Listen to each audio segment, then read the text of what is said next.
байцгаана уу? Аж байна. Тэр эзний дуу хоолойг сонсох тухай өнөөдөр ярьж өгье гэж бодсон юм.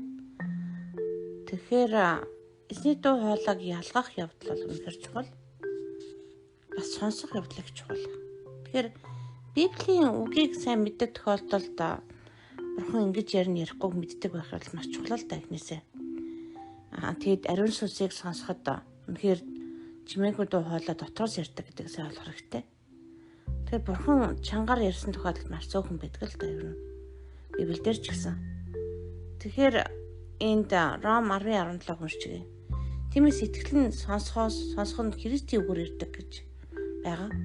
Энд байгаа сонсох гэдэг нь яг аудио дуу хоолой сонсох тухай ярьж байгаа. Тэгэхээр би ихэвчлэн шинэвтер итгэгч нарт Библийг өөрөө чангаар сонсохоор уншаарай гэж зөвлөдөг л дөө.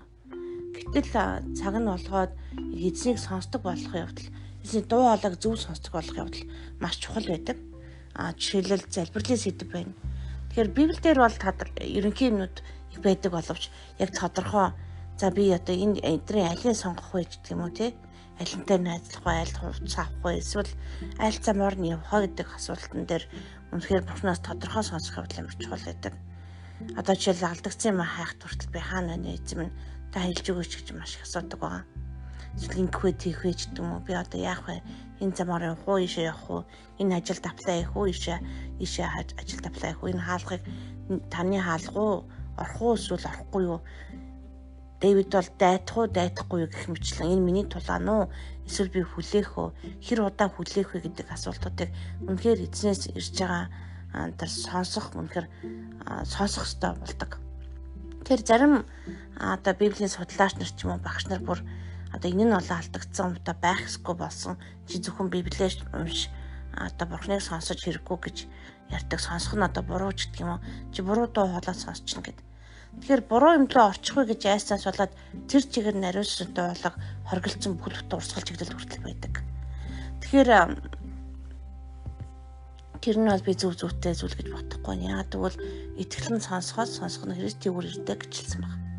Тэгэхээр эхэндээ яг Библийн үгийг чангаар сонсож болно л да. Гэхдээ амьдралд байгаа маш олон асуултуудыг хамгийн түрүүнд мэдээж ариун сүнс мэдчихэл байгаа. Бурхан илүү сайн мэдж байгаа.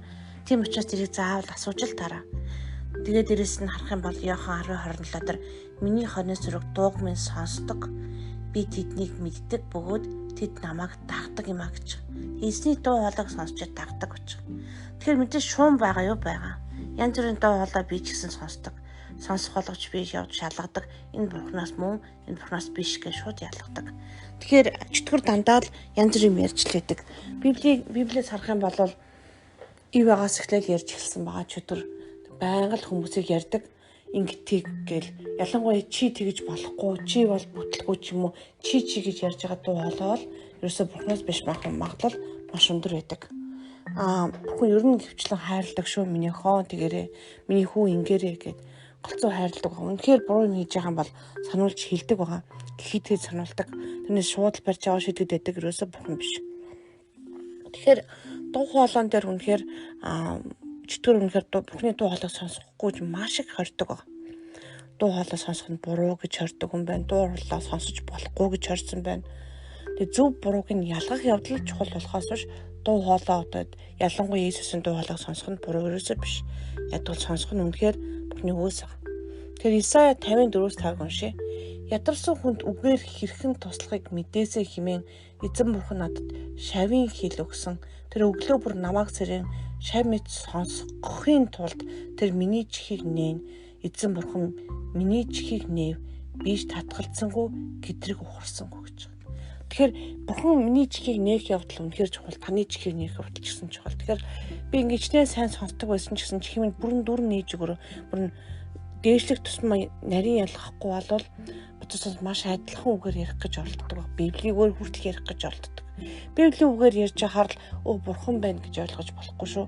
Чөтгөр хүртэл Библийн үгийг маш сайн мэддэг. Тэгэхээр дуу хоолойг таних явдал нь илүү чухал. Тэгээ чих үнэхээр нээх явдал чухал. Зарим хичээл дээр олон Библийн хичээл дээр болон бас эрчүүдийн зөвлөх хуудсалтан дээр миний дуу хоолойг сонсохгүй хүмүүс байдаг. Гэд өөр хүн ярихаар зүгээр. Ямар ч та би нэгэнд нэлээд нөгөө хүнд нь дамжуулахаар зүгээр сонсдог ч юм уу. Жишээлбэл таны чих нэг л битүү байна гэхээр үгүй миний чих зүгээр гэд зарим хүн уурладаг. Тэгэхээр хүнд махан биес гадна яг эзний үгийг сонсох чих байдаг, сонсгол байдаг гэдгийг ойлгох явдал маш чухал байгаа. Миний чихийг нээв гэж байгаа юм. Хин гэхээр эзэн бурхан. Тэр эзэн бурхан миний чихийг нээж өгөөч. Би татгалзахгүй байна, гэдрэг ухрахгүй. Таныг би үнэхээр нарийн сайн сонсдог болмоор, таны дуу хоолойг мэддэг болмоор байна гэж үнэхээр хэлэх хэрэгтэй. Тэгэхээр аудио чанга дуу гэхээс илүү та дотор хүнээс ярьж байгаа юм шиг тэр дуу хоолой ч гэсэн нарийн ялгах хэрэгтэй.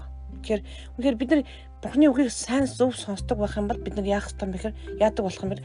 Ядарсан хүнд үгээр хэрхэн туслахыг мэдхийн тулд шавийн хил өгсөн. Тэгэхээр үнэхээр шав тэр өглөө бүр намааг сэрэн шав мэд сонсохын тулд тэр миний чихийг нээн гэж. Тэр үнэхээр зөв сонсдог байх явдал үнэхээр чухал. Тэр дуу хоолойг сонсох одоо эзнээс үг биш мөн үү шүү гэдэг ялгах явдал чухал. Бүр огт сонсохгүй байх нь зөв зүйл юусоо биш. Тэр эзэм та миний чихийг нээж өгөрөө гэж залбираа.